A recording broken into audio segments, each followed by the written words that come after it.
आपण यावेळची पाहत आहोत. स्मृती इराणी यांच्या कार्यक्रमात गोंधळ, काँग्रेस राष्ट्रवादीची निदर्शने. केंद्रीय महिला आणि बाल कल्याण मंत्री स्मृती इराणी पाहुणे असलेल्या बालगंधर्व रंगमंदिरातील कार्यक्रमामध्ये सोमवारी गोंधळ झाला. काँग्रेस आणि राष्ट्रवादी काँग्रेसच्या कार्यकर्त्यांनी काळे झेंडे दाखवत तीव्र निदर्शने केली.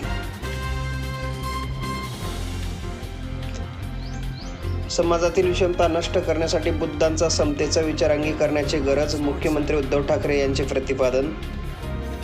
समाजातील हिंसाचार, विकृत, युद्धजन्य स्थिती, विषमता संपवण्यासाठी गौतम बुद्धांचा शांती, अहिंसा, बंधुता व समतेचा विचार अंगीकारण्याची गरज आहे, असे प्रतिपादन मुख्यमंत्री उद्धव ठाकरे यांनी केले आहे.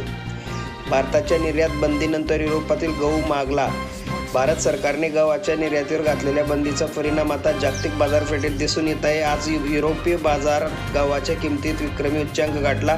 प्रमुख गहू निर्यातदार युक्रेनवर रशियाने केलेल्या हल्ल्याच्या पार्श्वभूमीवर युरोपीय बाजार उघडल्या 435 युरो म्हणजे 35,282 भारतीय रुपये प्रति टन झाली. भारताच्या या निर्णयाचा विरोध जर्मनचे कृषी मंत्री यांनी देखील केला. जर प्रत्येकाने निर्यात निर्बंध घालण्यास सुरुवात केली तर बाजारपेठ बंद होतील, असे त्यांनी म्हटले आहे. केतकी चितळे प्रकरण, तृप्ती देसाईंचा राष्ट्रवादीवर हल्लाबोल, आरोप प्रत्यारोपांच्या पैरे सुरू असताना आता भूमाता ब्रिगेडच्या तृप्ती देसाई यांनी वादग्रस्त अभिनेत्रीची बाजू घेतली.